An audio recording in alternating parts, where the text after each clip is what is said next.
فبأي آلاء ربكما تكذبان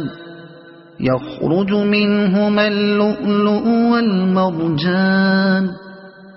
فبأي آلاء ربكما تكذبان وله الجوار المنشآت في البحر كالأعلام فبأي آلاء ربكما تكذبان كل من عليها فان ويبقى وجه ربك ذو الجلال والإكرام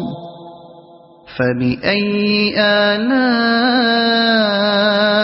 ربكما تكذبان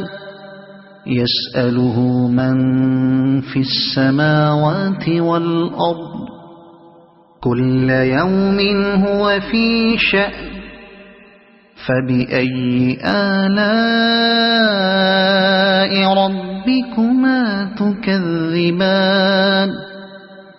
سنفرغ لكم أيها الثقلان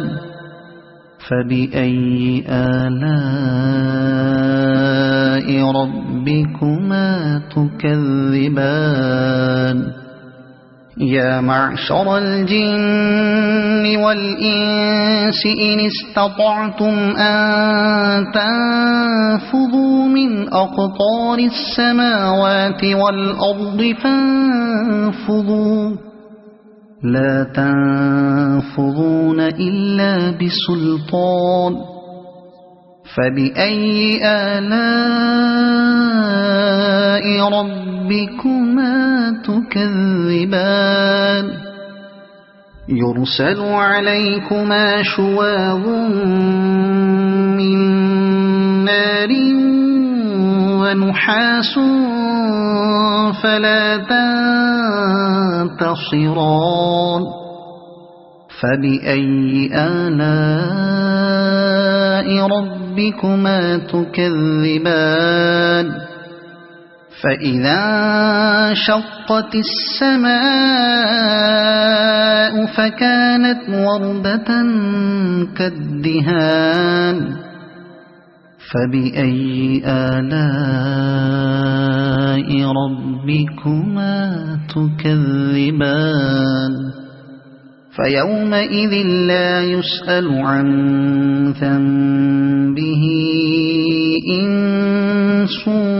ولا جان فبأي آلاء